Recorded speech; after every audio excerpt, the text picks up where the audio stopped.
I'm here with my sister, my brother, and my mom. They're gonna be my audience today. And there's everything. There's blood spatter, brain matter, footprints, handprints, fingernails, everything. Now imagine all of that without the materials and anything to find who committed that crime. It would all be a hoax. Today I'm going to speak about something that plays a vital role in delivering justice: forensic science. Forensic science helps turn a clue into solid, concrete evidence, helping law enforcement find the truth through many ways of tests, samples, analysis, and even digital forensics, but also providing justice to those who are wrongfully convicted. Forensic science technology is always advancing and also helps solve old cases whose families never got closure. First, I will speak about what forensics came from. Then I will speak about a crucial part of delivering justice, while also showing different types of methods, techniques forensic scientists use to find out information. Finally, I will touch on 2 cases where forensic science is a crucial factor in the different aspects of why it is important and necessary. All right, let's get started and find out who committed this crime. First, let's get familiar what forensics is and why is it needed. Forensic science is the use of science and methods to solve crimes and analyze evidence from crime scenes. It is unsure where exactly it originated, but it is a growing term and it is used quite often. According to crimescenemuseum.org, fingerprints were known to be used as a type of identification. There was a time when a business owner was able to identify a customer who owed him money by getting his fingerprints on a bill and representing it to a judge, and the judge accepted the prints as evidence. This is the earliest known example of forensic science. This information is found on justice.gov. Forensic scientists examine and analyze evidence from crime scenes and elsewhere to develop objective findings that can assist in the investigation and prosecution of perpetrators of a crime or absolve an innocent person from suspicion. So, forensics has been evolving for decades, from just being something as simple as fingerprints to now the complexity of findings now. Forensic scientists are involved the second questions start arising about who, what, when, where. Now, investigators don't bat an eye without the assistance of forensic analysis.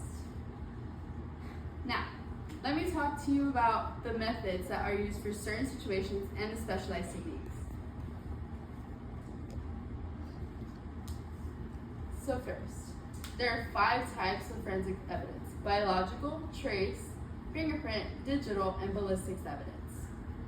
The following B through D information is found using edenbox.com. Let's touch base on ballistics. Ballistics, because that's pretty self-explanatory. Anything having to do with firearms that includes bullets, GSR, gunshot residue, and casings all have an important role in identifying the weapon and finding the location of the shooter. Our DNA is also in almost anything related to our human body. With that being said, biological evidence and findings of blood, saliva, hair, semen, and tissues. This is incredibly useful because it helps provide suspect identification and can even link whoever was involved. Fingerprint evidence is another that we all know. Everyone's fingerprint is very different, so it is one of the most dominant forms of identification to find anyone who is involved or even eliminate them from the investigation.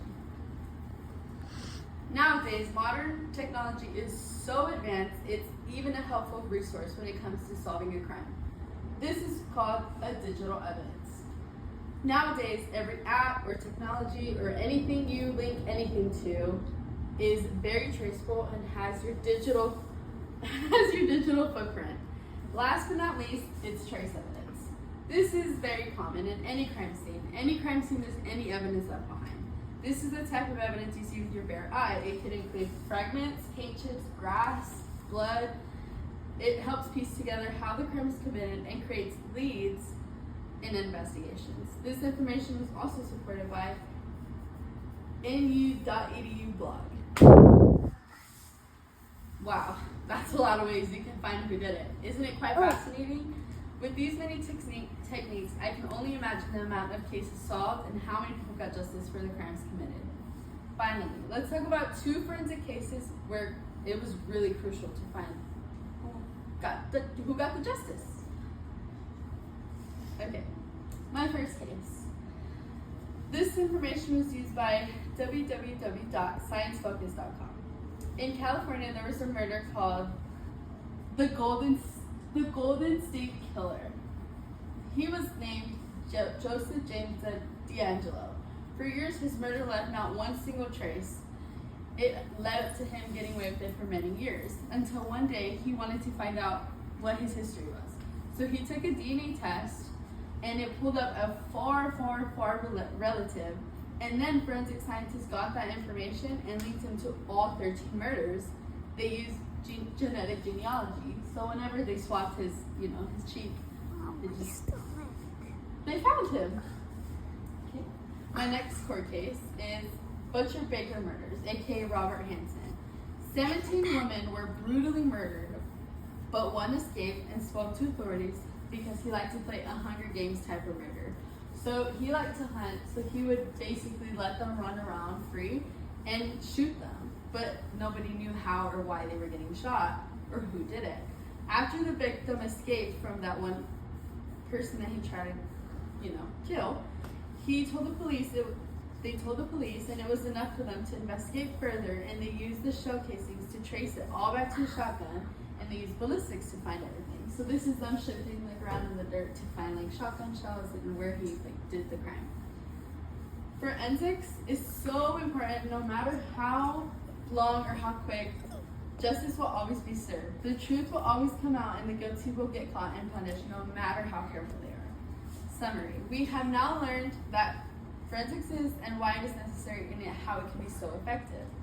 So the next time you hear about a case or even a crime scene, take a thought, or maybe think what kind of forensics they're going to use, or perhaps even if they need an investigation at all. Wow, that was a lot of information. But with all that being said, I would like you to all leave today thinking about how something so small could always trace back to you. No matter how careful you are, you will always get caught. Thank you.